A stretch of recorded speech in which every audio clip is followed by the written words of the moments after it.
We'll see. What concert did you go see? It was in Kansas City, the Kansas City Symphony, and they played Guys, we're about to be a violin concerto by. All righty, we are on YouTube now. Sorry, guys, we are on YouTube now, and thank you for tuning in to our Torah study from Topeka, Kansas this morning. I am going to go ahead and put the text we are in. So, of course, for Torah study, we're studying the Tanakh, and we are in the Na portion. We're in the books of the Nevi'im. We're in Second Kings, starting in chapter 7. So everyone who's got a book and whatnot, otherwise it's up here. We'll begin, as we always do, with our blessing for the study of Torah. Baruch atah Adonai Eloheinu melech haolam asher kitshanu b'mitzvotav v'tzivanu la'asot b'divrei Torah. If you say amen, you get full credit. Okay, so we had just finished with chapter 6, and Elisha and the king are having their moment, and Elisha is going to proclaim prophecy. And Elisha replied, again, Davar Adonai, Koamar Adonai, right? So we get our Koamar Adonai, we get Davar Adonai. Davar Adonai, right? This is a word of God, right? Koamar Adonai, thus says God. This time tomorrow, a seah of choice flour shall sell for a shekel at the gate of Samaria, and 2 seahs of barley for a shekel. So the idea being, remember that the city was besieged at this point, and currently we were told in the last chapter that the head of a donkey and even bird droppings were very expensive. Why? Because food and fuel were so rare that these things were very expensive. But for flour to sell for so cheap, it would mean that obviously that there was abundance. So something very different is going to happen according to God. The aide on whose arm the king was leaning spoke up and said to the agent to the prophet, "Even if God were to make windows in the sky, could this come to pass?" And he retorted, "You shall see it with your own eyes, but you shall not eat of it." That sounds like what to you? I don't know. I know what it sounds like to me. Moses going into the promised land, but it doesn't get to. Okay, that's a good one. Moses bringing people to the promised land but not getting to go in. That's a good one. Anyone else? I was personally thinking of the Passover Seder, where we start saying to the kid, it's like what the traditional thing we say to the Rasha, right? To the wicked son, whatever you want to say. Oh, I think it's Darcella. No, she's inside. Also key. But we say to the Rasha, like, right? When they say, "What is this miracle for you? What is this Seder and all this for you?" I mean, for you and not for him. And so you say to him, "You would not have been redeemed," right? That's what the traditional, right? Because you're cutting yourself off. You're not a part of it. And so with this statement here, right? He's saying you have to make windows in the sky. Why? Because we have so little that in order for that to be the case, God would literally have to shower us with grain and produce and whatnot in order for that to be true by tomorrow. And who could believe such a thing, right? Is right. How could this happen? And so, right, Alicia's like, okay, you'll see it, but you won't. You're not going to get it. So we're going to continue in verse 3. There were 4 men, lepers, right? We're getting this is important. It's just we read last night from Tazria Mitzora is our double portion this week. And so Tazria Mitzora deals with skin things and whatnot, including Tzara'at, which is we get here with the Mitzora, and this says Mitzarim, right? This is literally, these are people suffering from Tzara'at. You can call them lepers, you can call them afflicted ones, you can call it whatever you want to, whatever you want to call them. And they were sitting, those four men were sitting outside the gate. And they said to one another, "Why should we sit here waiting for death?" Right? If we decide to go into the town, what with the famine in the town, we shall die there. And if we just sit here, still, we'll die. Come, let us desert to the Aramean camp. If they let us live, we shall live. And if they put us to death, we'll still die. Right? So they're making a almost dare I say utilitarian calculation. They're saying, well, on the if we stay on the Israelite side, two choices, we die either way. There, two choices, we only die one of the ways. So it sounds like we got a 50-50 shot. I'm not sure that's true, but this is what they, right? Maybe they'll give us some food and we won't die. So those four, they set out at twilight for the Aramean camp. But when they came to the edge of the Aramean camp, there was no one there. Ein sham ish, there wasn't a single man there.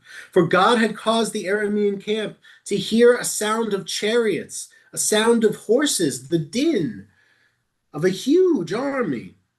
They said to one another, "The king of Israel must have hired the kings of the Hittites and the kings of Mitzrayim to attack us."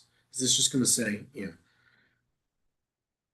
So, of course, Mitzrayim being Egypt. I was just wondering if it was going to translate it there, if it's just, right? So when it says the kings of Mitzrayim, it means like upper and lower Egypt. Mm-hmm. They're saying at this time there were two different. Remember, when the Israelites are at their most powerful is actually when Egypt is one of those powers that is kind of collapsed into less regional power as it's fighting amongst itself. So that's probably a reference to that in this time period, that the Egyptians are not unified at this time.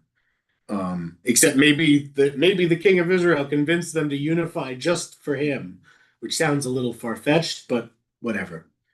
The Arameans maybe not the smart. Maybe God made them think it was a good idea. I don't know. Maybe not. And they fled headlong into in the twilight, abandoning their tents and horses and donkeys, the entire camp, just as it was.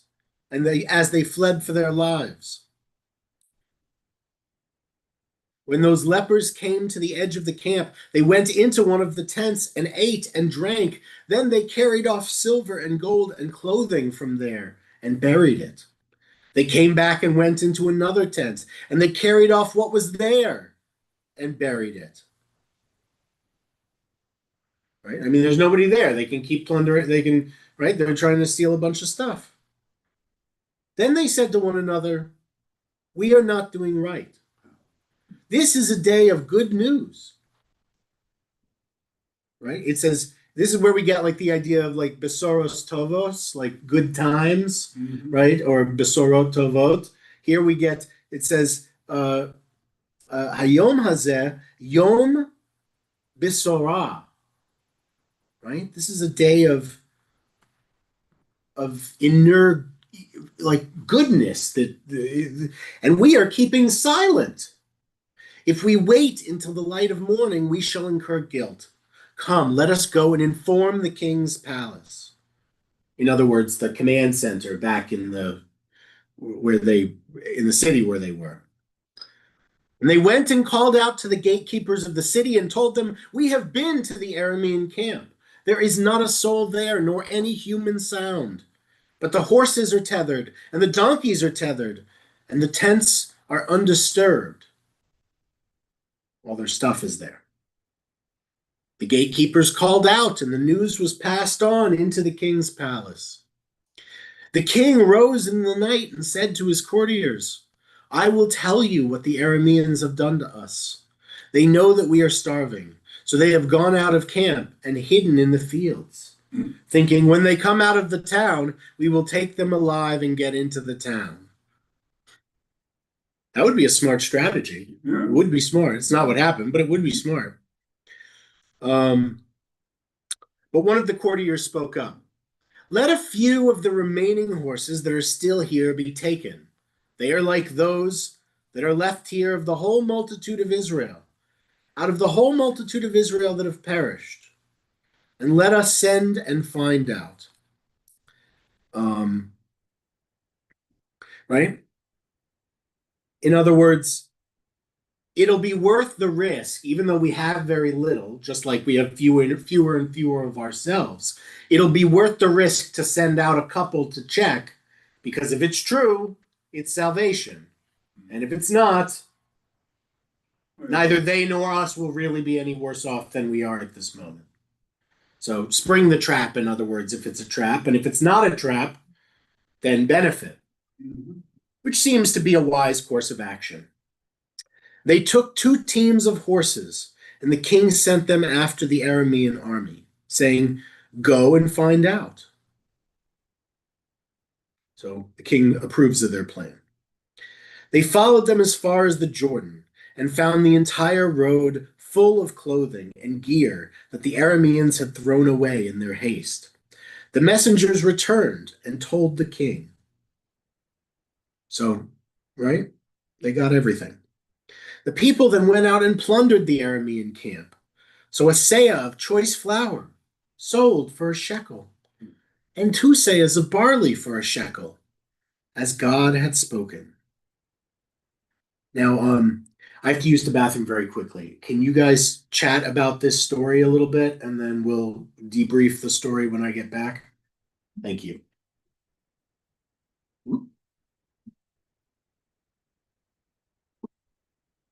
Question is, what would they have done if we said no? At any rate, this is,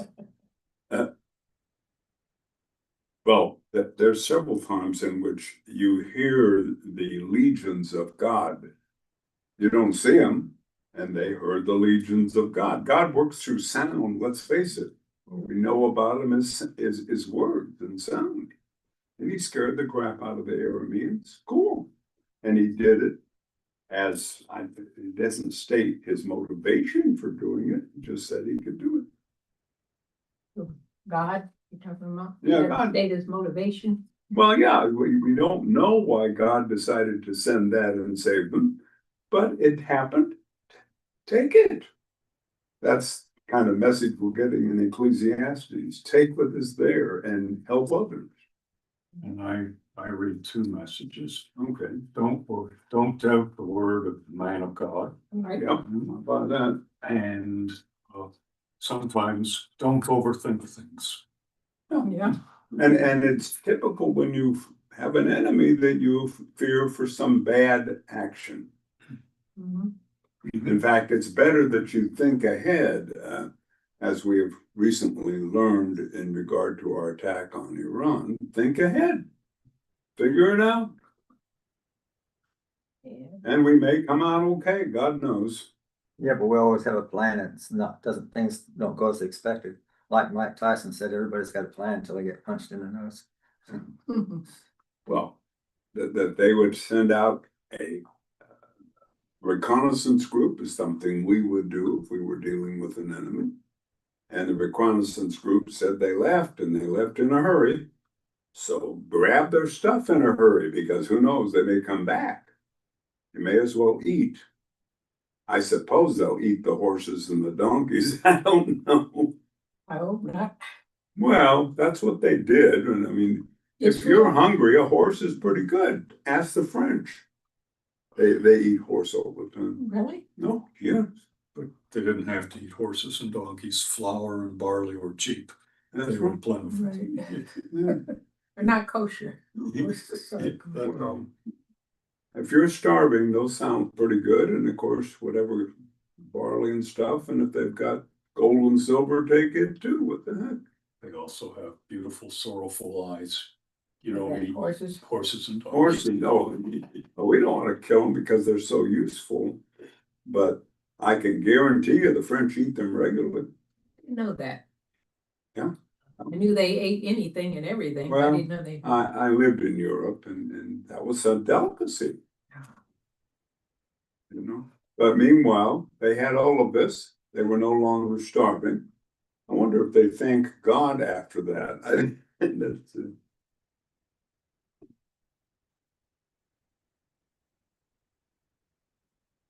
any, that's actually this reading. I never much cared for Kings 1 and 2, but this reading focusing on Elijah and Elisha, Yeah. it's pretty good. It is, Pretty good. it really is. A lot of good stories in it. And well, and it's how God works, you know. Since God is the creator of everything, everything is under its control, whatever that is, you know. But Elisha was Elisha was in contact with that, could say it. And yes, he was correct. You're right, Lauren. We don't have a lot of Elishas around. Wish we did. Whether any of us had listened to him, that's another issue. Anyhow. Well, we have Trump, was sent by the Lord, and who's now Jesus. Well, and they asked him how he knew it would be successful because he would feel it in his bones. Yes. Now that's hard to deal with the democracy on that one. That sounds cuckoo. And he's also off record, speaks incoherently. As a physician, he's got some trouble. Mhm. Who you're talking about? Which one? Trump. Oh, Trump. Now the question of whether this will work out, sometimes stupid moves have good outcomes. He speaks Let us incoherently. Hmm? You say he speaks incoherently? Yes, in terms of non sequiturs, when you listen to him, things fall. And he had an 8-minute rant on snakes in Peru. Where did we come out, everybody? Well, Snakes. Snakes in Peru. no, we came out with what the prophet said is correct. And it's a good idea to listen to it. Well, can't go wrong with Yeah, that. you bet, by God. Um, I wish we had a few Elishas around. what do you make of the people the choice of Mitzorim, people with Sarat, as the revealers of this truth? Even your injured people can bring the truth and bring what's going on. We've said that in my field for some time. I mean, that is true. Yes. I like the fact that these are people who are kept outside the gates. Right. They're despised, they're put down. Right. So in a way, they have to think about what's going to work for us. But what I really like about it is that their moral impulse. Right. Yeah, Finally, Very say, hey, nice. let's not just enjoy ourselves. Right, yeah. It And was then- interesting. They do, and they get some of their own, right? They go and they take some spoils, but then they realize instead of continuing to do that, they decide to go and help the rest of the community, even though they are essentially outsiders. They are people kept outside, yes. outcasts, as you say, pariahs. Yes, I think that's a very important part of the story. That Isaiah that says he was despised and rejected. I think so. Yeah. And so these are the despised and rejected of the tribe, and they turn out to be the saviors of the Right. tribe. That's why Which, by the way, the Christians would love as a parallel. that's why they sawed him in half, Sam. Hmm? That's why they sawed him in half. Mhm. Isaiah's faith. Oh. I've heard that. Unless Isaiah. But Which anyway, Isaiah? I always say second Isaiah, or third Isaiah. well, First and- Isaiah was a relative of the king, I think, or part of the royalty. Well, Jeremiah was certainly Yeah. a relative of the royal family. Um, My people will be in touch with your people. It's all done through agents of one kind or another. Well, and also God. That's true too. That's true. It's very, God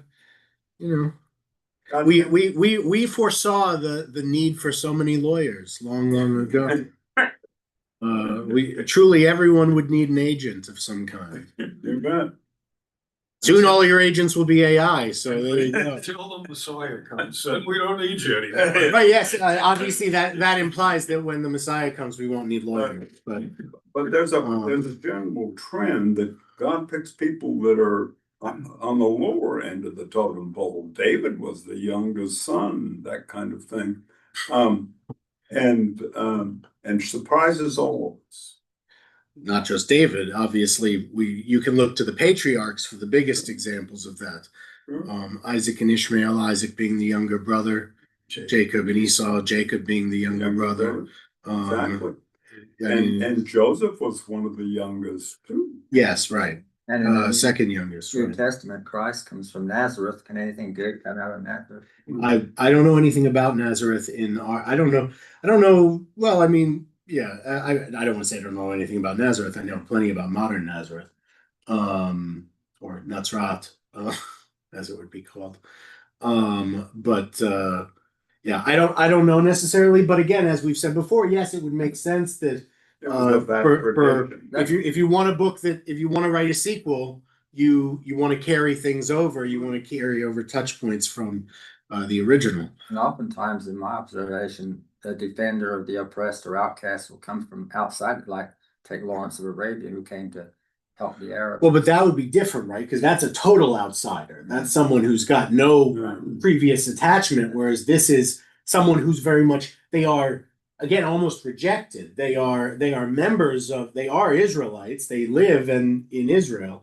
But remember that as we read in our Torah portion this week, when you have tzara'at, it's a public health thing. It's not meant as a shame, by the way. We're saying rejected as if it's the same as like Isaiah's suffering. So that's not what this is. Let's be very clear. These people have to, right, they're outside because they have a skin disease that'll spread if you let them. So these four guys have to be outside until the priest comes and examines them and sees that they're no longer contagious, at which point they can go and recover at home inside the city. And then they can, when they're finally, the priest will keep visiting them until they're cured. That's what we learn in our portion this week, which is good. This is a good public health measure. So again, I want to just reassemble it as saying it's not bad that these guys are outside the walls, though I get why they would feel pretty ignored by the whole process.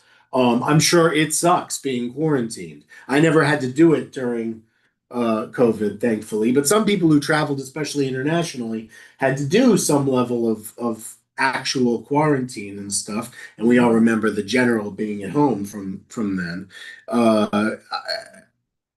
I'm sure it sucks to have to live in a tent outside the city, but they're not permanently rejected or lepers in the sense of like, ooh, we must never think of them or something. You know, it's not like that. That's not, I wouldn't say. So human vermin. Right, like there's some kind of right. It's just like no, like that's not really what's going on here. But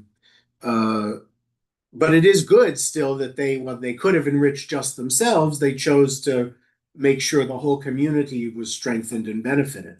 That's still a very good moral impulse that should be celebrated, even if they're, even if, anything else. Okay, so the story continues in verse 17. Now the king had put the aide on whose arm he leaned in charge of the gate. Remember, this is the guy who was going to see. And he was trampled to death in the gate by the people, just as the prophet had spoken, as he had spoken when the king came down to him. For when the prophet said to the king, this time tomorrow 2 seahs of barley shall sell at the gate of Samaria for a shekel, and a seah of choice flour for a shekel. The aide answered the prophet, as if we need this flashback as we just read it a couple verses ago, answered the prophet and said, even if God made windows in the sky, could this come to pass? And he retorted, the prophet did, "You shall see it with your own eyes, but you shall not eat of it." This is exactly what happened to him. The people trampled him to death in the gate. So he saw that the value of the food had dropped because there was so much of it, but he never ate any of it because he got trampled before he could. I feel like we need one of those like sound effects from like 30 years ago. Like almost like it's kind of like that's kind of the scene they set up. I'm sorry, that's how I see it. If I were making this would be a great scene for there's a show. I don't know if any of you ever watched it. It's only in Hebrew as far as I know, called Yehudim Baim in Israel. It's that translates to the Jews are coming. And they do, it's like a satirical show, and they do a lot of scenes from Judaism, from the Tanakh, from rabbinic tradition, from Jewish history, and they satire them. They do they do the thing about the mezuzah. They do scenes with Moses, scenes with Nachmanides. They're like, no, not Ramban. Anyway, it's sorry, you have to see the show. But the point being, I could see this being a sketch that they did, in which this guy, he's like, "Oi," and then it's just there's a comic element to the tragedy of it. That's all I mean. I'm not trying to make fun of anybody. No, my dad used to say that too, about this part. Yes, yeah, yes, there would be a lot of good TV show elements. Yes, I agree. In this part for sure. Okay, we will move on now to so that scene is done. We're moving to another thing. And so in verse 1 of chapter 8, Elisha, our prophet, had said to the woman whose son he revived, and this is that Shunammite woman who built in the apartment who had the kid anyway. Leave immediately with your family and go sojourn somewhere else.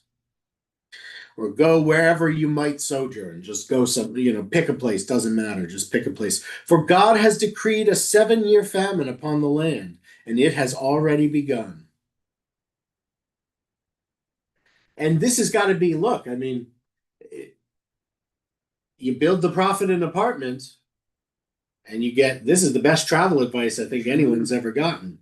So, it's interesting how enduring this relationship is. As a rabbi, as someone whose professional life, whose job in religion, essentially, and in shepherding, obviously, rabbis are not prophets, but because we're tied to communities which provide our parnasa, our livelihoods, I think about this relationship a lot in terms of when I'm reading through this, and I think very deeply about it. Not that I think about it a lot, but when I think about it, I think very deeply about it, and how Elisha and this Shunammite woman have this have this interesting. I don't know if it's pastoral. I don't know if it's friendship. I don't know if it's patronage, right? I don't know if it's simply that she gives him stuff, and so he provides, bonuses and profit points in exchange for her giving money and stuff and housing to him and stuff. It's very interesting. It's hard to see exactly. It's hard to see exactly. I have a question. Yeah. She chose to give Elisha the apartment, so one could say she was moved by God to be involved with Elisha, and Elisha stays involved by God to help her. I have that. It could well be. Of respect, of recognition that he's a special person, Right. and I respect that. Yes. It could well be. Again, I'm not. In none of the things I was referencing to, I think there's anything corrupt happening. No. I'm not. None of those are something I'm suggesting is a corrupt influence, because I don't think this is an example of corrupt influence. Although this is a great benefit to get. Is it true that some people are more in tune with God's love and wishes than others? I mean, we all sort of think that, and she was. There's a counterbalance here too. The aide who doesn't accept the word of the man of God, and the Shunammite woman who recognizes in him the word of God. Right. Sure. She immediately acts on what he told her. Right. The aide That's true. says, "Oh, well, make windows in the sky." That's true. That's very true. No, I agree with you that again, I agree that it's not a corrupt nobody's reasoning is bad. She's not doing it just to incur favor, and he's not doing it just to get material benefit. There's clearly more there than that. It's just what the exact nature is been yet to be revealed to us. Could you say too that if one is open to the signs or the feelings of the presence of God in your life, better things will happen to you? She could look at Alicia and she could feel something holy there.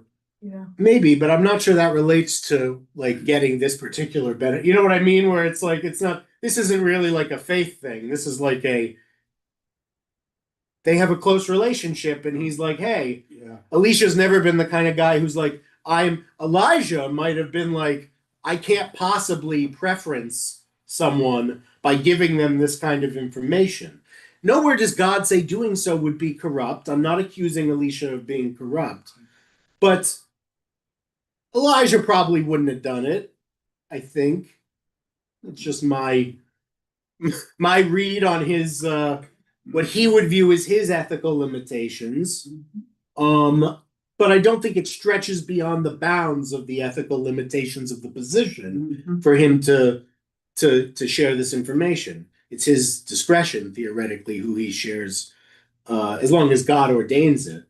If God doesn't ordain it, then God will visit God's punish. They'll be punished.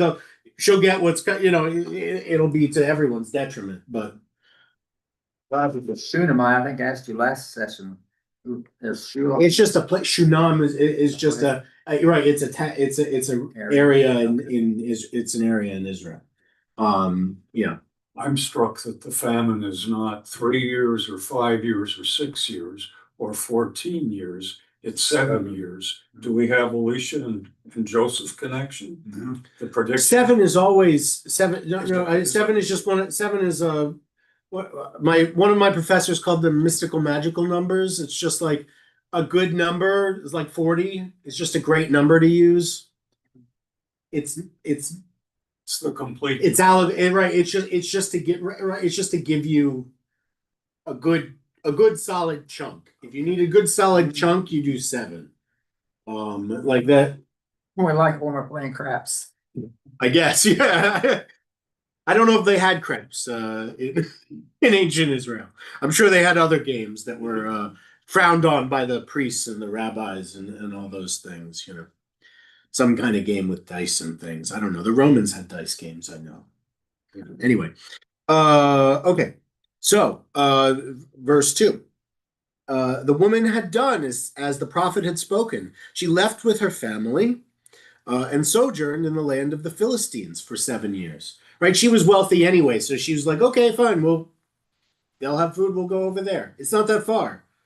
Right? It's like an Israeli going on vacation to Cyprus. It's like really close. The easiest international vacation. What does sojourn mean? Travel around, yeah, like you're sojourning, you're like like you're No purpose, just no, you're just going from place to place, just traveling around. You're not necessarily, you may have a destination, but you're taking your time. Show hospitality to the sojourner. Sure. I mean, yeah, right. It's like the stranger, she was a stranger in that land. Like, again, that's why it's a relevant word. The Hebrew is V'telechi The Tagar. So she went to live, to reside, it says. So she resided. But Tagar is like Lagur, which is to live in or reside. I'm thinking in so- modern times, if you sojourn, you're more at risk because You're not a citizen of that. you're not looking, you're not acting like you know what you're doing. You're just vulnerable. Well, she'd be a little vulnerable because she was a stranger in a strange land, as we would say. But again, she was residing. She was a permanent resident. She was not a permanent resident. She was a resident. It's like if you're an American who's like, oh, I don't want to be in America right now. I'm going to go live in Europe or something. But you can because you have you're rich and you have a visa. You get a visa and you just do that. It's that person. She's that lady. She could afford to go. She went and bought or rented a house in the land of the Philistines, and she lived there. Because she could. So that's what she did. And at the end of the 7 years, the woman returned from the land of the Philistines and went to the king to complain about her house and farm. Right? Sometimes in the ancient world, if you abandon your property, your neighbors don't respect that it was yours. They may think after 7 years, especially 7 years being 7 years, every 7 years you're supposed to give stuff back in Judaism, even at this time. But in any event, they may think it was abandoned after being, but she's back and she wants her stuff back. Now the king was talking to Gehazi, the servant of the prophet. I thought he had leprosy. Wasn't he struck after he took the king of Moab's stuff? No, it wasn't the king of Moab, the man who was supposed to bathe in the Jordan. Oh, right. Yeah. Yeah, right. Yeah, but he's here. He's So, here. He got cured. Yeah, he's here. But I mean, let's see what he's doing, right? So he's here just to talk to the king, right? We don't know that, we don't know necessarily what he's here on the orders of Elisha. The king might just be like, hey, I want to learn more about this guy, and here's a couple coins. Tell me some stories about him, right? So he's talking to him, and he said, tell me all the wonderful things, of course, wonderful things that Elisha did. And of course it's Gedolot, so like the great things that he did, which I guess is basically the same thing. I'm differentiating without a difference, right? Because you used to be his attendant, right? Because he's not still, right? That was the end of that story is he gets sent away. I don't know if he still has leprosy is the answer. I'm not honestly sure. Maybe just like leprosy goes away, because again, leprosy goes away in the Torah. It's not a permanent condition usually. It can be if it's like a curse or something, but it doesn't have to be. It usually goes away, like we learned in the Torah portion this week. And it wasn't a similar disease. It was a skin disease. So there could have been. There were, right, it manifested as you read in the Torah in a couple of different ways. Yeah. And it depends whether it starts white or starts red and turns, it describes. I'm not going to go through the categories because I'm not going to remember them, right? Like say enough weird stuff while we're live doing this. But in any event, you can read the portion like I read last night for you. Anyway, so tell me all these wonderful things because you used to work for this guy. And while he was telling the king how Elisha had revived a dead person, in came the woman whose son that Elisha had revived. What a coincidence! That's honestly very convenient for Gehazi, because he's going to be like, I got this crazy story about this little boy and him saving his life, turning him, like making him come alive again, and then the king would be like, hey, I don't believe you. That's crazy. But then he can be like, you'll never believe it, but this is the one person who can validate what I'm saying because it's that kid's mom. Anyway, It's the precursor to the Jesus story. Well, no. The Jesus story is very different from the son of the Shunammite woman. Their resurrection isn't at all the same. The way the kid is resurrected is that the prophet essentially like becomes the breath of life and sits on top of the kid and blows it into the kid and revives him. I think again, I'm a rabbi, not a priest, so I can't tell you the Jesus story that well. But my recollection of it is that he didn't need anyone to stand on top of him and blow into him. I just saw a picture of it. Where someone blew on Jesus? Trump. Sorry, that sounded bad. Oh, the Trump. I don't know. Yeah. AI is weird. There are times. I don't think any 80-year-old should share AI photos. That probably goes for the president as well. But just because AI photos are generally stupid and sloppy, It but was blowing on the person that is there. There are. maybe he thought he was a prophet. I don't know. I don't think it's Jesus, though. Probably copied from this in the New Testament, where they do blow. Jesus does lay on a dead person and blows the breath of life. Right, but that's not how Jesus gets brought back to life. You're saying he does that to other people. They didn't do that for Jesus, but he did it for some. Oh, okay. Yeah, no, I'm sure that they had Jesus do a bunch of the miracles that the prophets do in the books of the prophets. Well, we're talking of the difference between resuscitation and resurrection. Right, yeah. Right. In any event, right. These bodies may have had a pulse, you know. Also, like Mechiyat HaMeitz, like the resurrection of the dead, is if you read it. By the way, in our Siddur, even in this Reform Siddur that we love, if you choose, and when I pray on my own, I like to intersperse them. You don't have to say, Mechayeh HaKol, in the Amidah, the God who gives life to all. You can say the traditional version, which is Mechayeh HaMeitim, or Mechayeh HaMeit, depending on the sentence, and which is who gives life to the dead, which means who will one day, in the time of the Mashiach, resurrect the dead. I'm not saying what you have to believe. I'm just saying it's just like the traditional version. It's in our Siddur, and that is the same phraseology that they're using here for when Elisha did it. So please understand that they see this as resurrection and resuscitation this isn't a medical resuscitation. This is a miraculous resuscitation. If you want to call it different because it's different than some other stories, I don't really care what you call it. But please understand that the category is the same as far as the liturgical language goes. I was always struck that we have that in parentheses. Hamet, right? Yeah. Well, I mean, again, it makes sense. Anyway, I don't lead it with the synagogue with the congregation because nobody here, does it in their usual practice. But it's a perfectly good choice to make. Anyway, so in comes the woman. We're still in verse 5, whose son he had revived, that Elisha had revived, complaining to the king about her house and farm. My lord king, said Gehazi, this is the woman, and this is her son. I guess he's there, the whole family maybe. This is her son whom Elisha revived. The king questioned the woman, right? Because he was like, oh man, this is a fascinating story.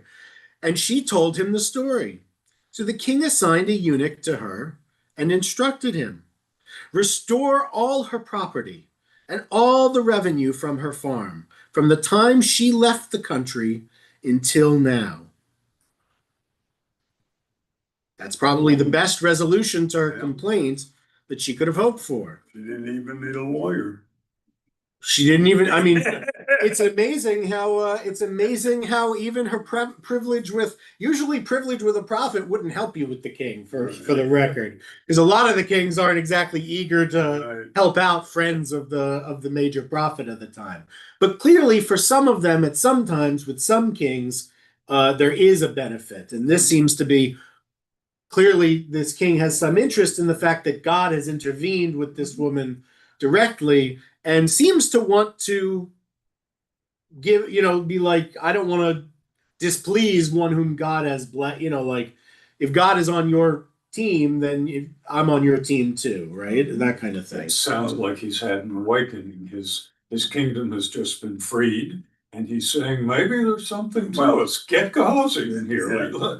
And Right, it's yeah. because of the action of God who brought the chariots of sound that scared the crap out of the Arameans. We don't know if they know that part because nobody was there for that part. Oh, right. All we know, remember, the lepers only get there after everyone is gone. Right. We get like as if it was we get an exposition dump that says, meanwhile, 20 minutes ago, and then it shows the scene of everybody Sure. running even though nothing's happening Sure. because they hear it in their It'd be a head. great movie. Right, exactly. I'm just saying, but like that's like a right, like that's what you would see if this were like 10 years ago and it were a movie. They'd be Listen, does the woman have a name?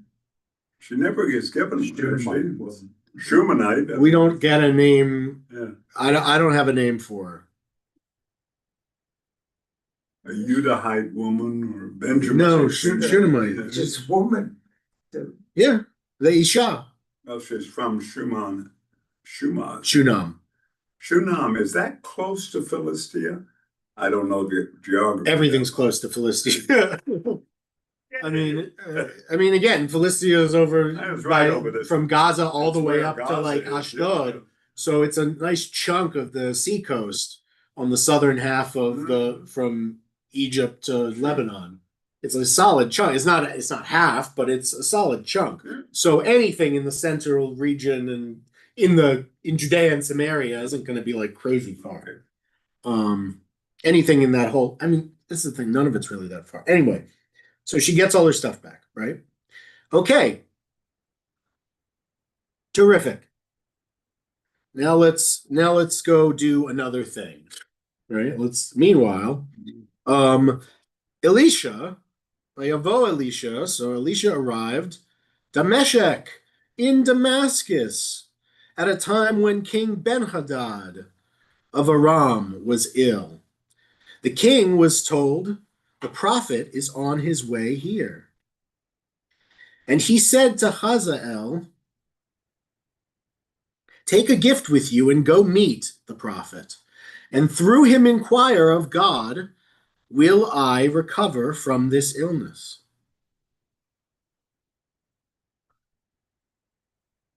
Thoughts? Interesting that he asks him, find out whether I'll recover, not intervene with God so that I will recover. That is the more respectful question. Yeah. Hazael went to meet the prophet who was in Damascus. Again, Damascus was a big, rich city. It was a cool place to go. And at a time of peace, you could go to Damascus. You know, I mean, obviously we just had a war with the Arameans, but at this point, obviously, it's working out that he can go actually and travel to Damascus. So a different time is happening in a way here. Maybe in his illness and age, King Ben-Hadad is softened up a little bit. I don't know. Anyway, so he went to meet him, taking with him as a gift 40 camel loads of all the bounty of Damascus, which is cool because Damascus has a lot of bounty. And he got a lot of it, 40 camel loads. That's great. And he came and stood before the prophet and said, your son, King Ben-Hadad of Aram, has sent me to you to ask, will I recover from this illness? And of course, is King Ben-Hadad the son of the prophet Elisha? No, of course not. He's not the son of, right. It's just, he sees himself as below you because you are truly a father. You are a patron. You are a man of respect and honor. And I'm just trying.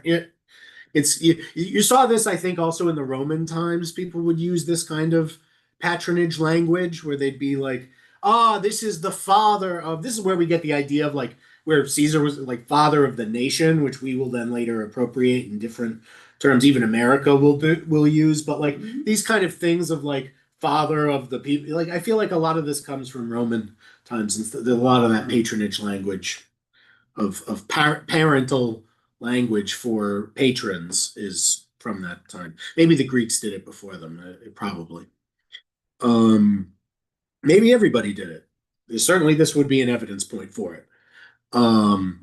Okay, verse 10. And Elisha said to him, Go and say to him, you will recover. However, God has revealed to me that he will die. Oh, But I will tell you, Hazael, just so you know, that's a lie. He's not going to recover.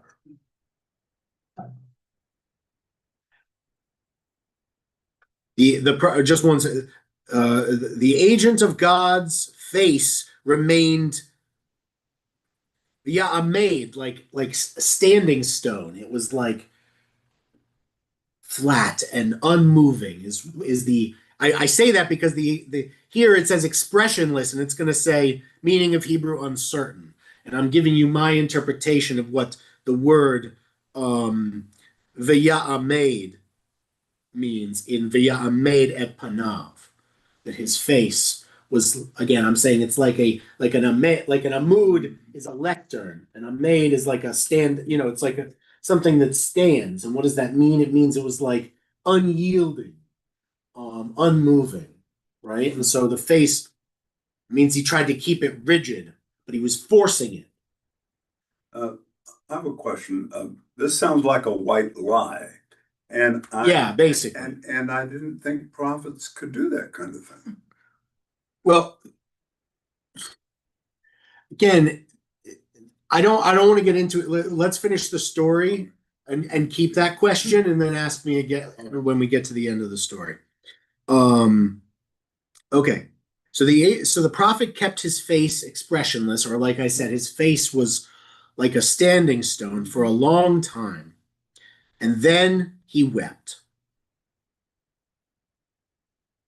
Who wept? The prophet? Yes. Mm-hmm.